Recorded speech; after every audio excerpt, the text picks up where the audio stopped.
So yeah, also I crocheted this hat myself. I will be making more in different colors so I can wear them.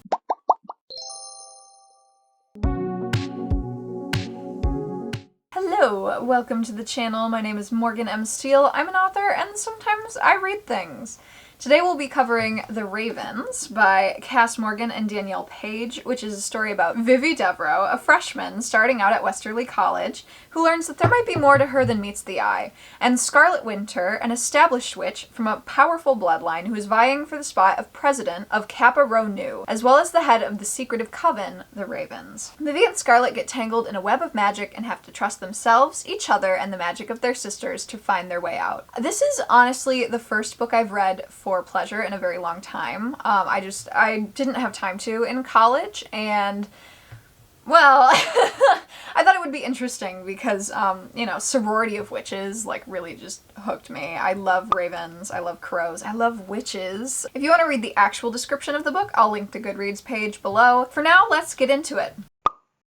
So we'll start with the things that I like. I thought the magic system was really, really cool. So it's based on the tarot suits. There's wands, which are fire, cups, which are water, swords, which is air, and pentacles, which is earth. The pentacles also double as glamour magic, which I thought was really interesting. The swords are better at reading minds, I think. So they all have different areas of expertise within magic, and then there are the major arcana from the tarot deck. So things like the Hermit, the Lovers, the High Priestess, those kind of cards, which are bigger and more powerful spells that require more than one witch to accomplish. Most of the spells are pretty well written as well, like the ones that have verbal incantations. Near the end of the book, they got a little worse. I could tell they were kind of reaching for rhymes, and it was just I don't know, if you're struggling to make it rhyme, maybe don't, I don't know, but it was almost rhymes, and I was this is not great. So they started off really strong, but kind of ended with a whimper, if you will. I really liked Vivi. So she is one of the two main characters. It's told from dual perspectives, not in first person, but in third person. And so Vivi is the girl that does not know she's a witch. She is a freshman. Her mom is into witchcraft, she does tarot readings and stuff like that, but she doesn't give her mother's magic any validity. She doesn't believe that her mother's magic is real. You can tell that her mom is hiding stuff from her pretty early on, but their relationship is really interesting. I think Vivi is definitely the better of the two protagonists. She's likable, basically. She is not the strongest character. She doesn't have a ton of personality, but she is the better of the two, in my opinion, and I enjoyed reading the parts that were from her perspective. I also liked Jackson. Jackson is one of the love interests. Spoilers, but he ends up being Scarlet's love interest. He's adorable, but we don't even get to that until the very end of the book. I like the way that they develop him. I just wish we had more of him, and maybe they do that in the sequel, but we will get to that as well. So the twists at the end blew my mind. There were 2 or 3 of them in a row, and it was my jaw dropped. I was just stunned, and that is how good twists should be. Basically the last third of the book I thought was really, really strong. That was when things really started to pick up. And yeah, I thought it ended really well. Things I didn't like. This is a longer list than I wish it was. Scarlet is the other main character. She is really mean. Really, really mean, and not in a sassy, likable kind of way. You know how Katniss is. She's not the nicest character, but you still like her. You still root for her, And I found myself liking Scarlet so little that I almost skipped over her chapters. Sometimes I would scan and be no, this looks kind of important. I think I do have to read it. And that should not be the case. I don't know. It's not to say that you can't have mean characters. You can have a character that's not a nice person, but they should still be likable. You should still be rooting for them, whereas I hated Scarlet, the whole time. From the very beginning to the very end. And they do that thing that annoys me where, they'll have some character development and then immediately go back on it, and she goes right back to being a bitch. And it's just like I was starting to like you and now I don't. And she doesn't get any real development by the end.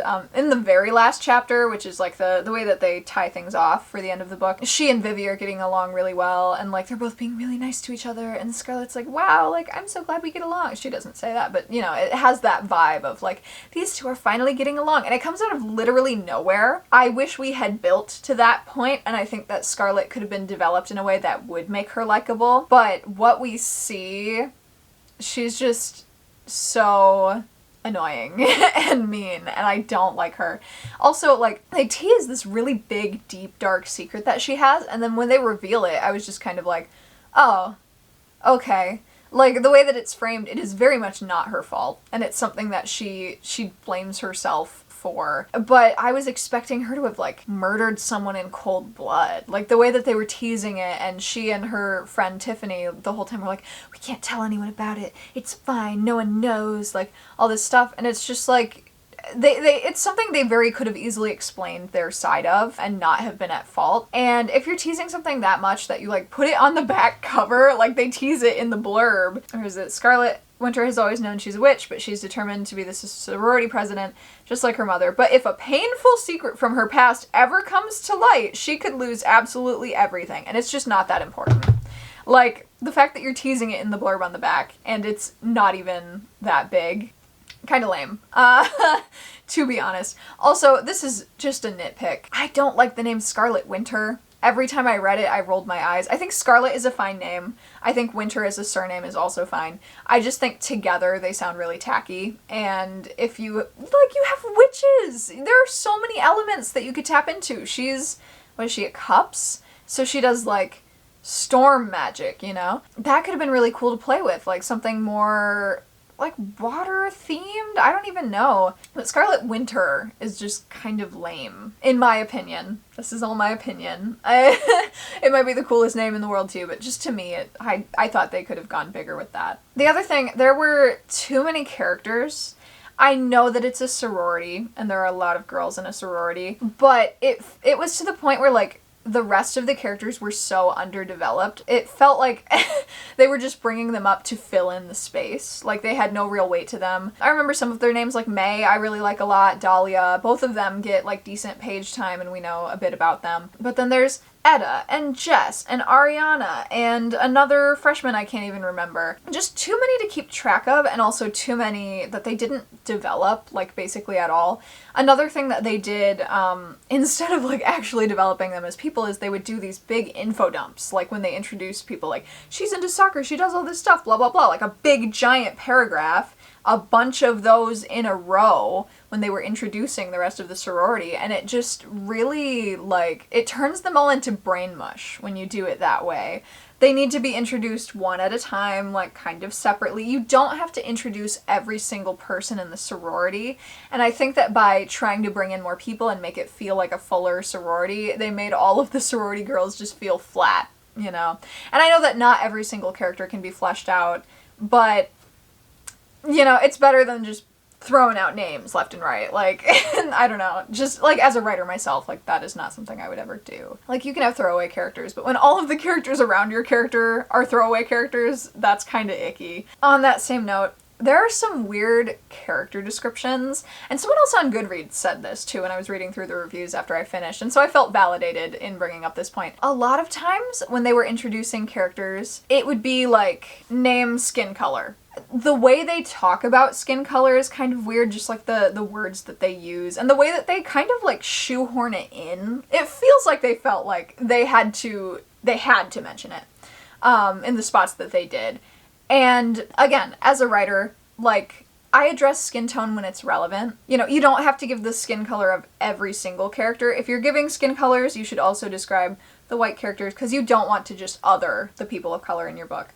It's important. If you're going to go into skin tone, you have to describe all of them. But it's not something that you have to bring up with every single character. Like, you can just describe their skin tone in kind of a subtle way. I don't know, something about having brown skin or having tan skin. You describe it, you move on. You don't have to make it a whole big deal, basically, and that's what they did. So, okay, so I found one of the examples of the, like, awkward skin tone descriptions that I was talking about. This is the one that like stuck out to me. Reading it back, it's like not as bad as I remembered it being. It says, this is Vivi. Her mother sniffled and extended her pale arm. Vivi shared her mother's fair coloring, which meant that she burned after 15 minutes in the desert sun. She shared her mother's fair coloring. Like, that, it just kind of is awkward to me.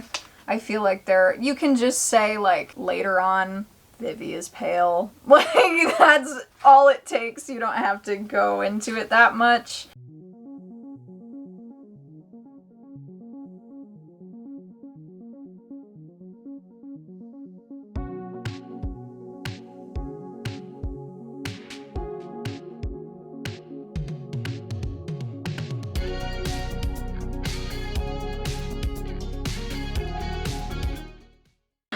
Bad pacing.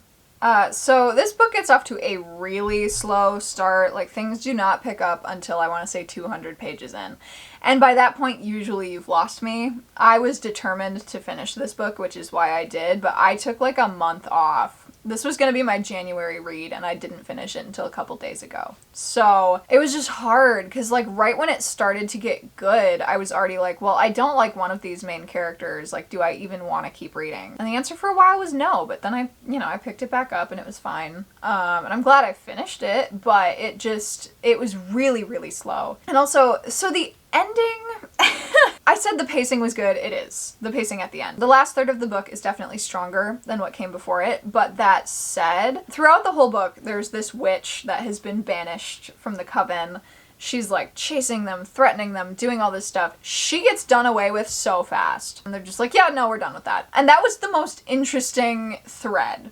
You know what I mean? That said, the twist that they do after that is really good, but the way that they just so willy-nilly threw that away, I was like, okay, so you've been misleading me this whole time. And that's what, like, the description says. The description talks about someone who's tracking the coven, who's, like, mad at them, and that is just not the case as to who the actual, like, culprit is, you know?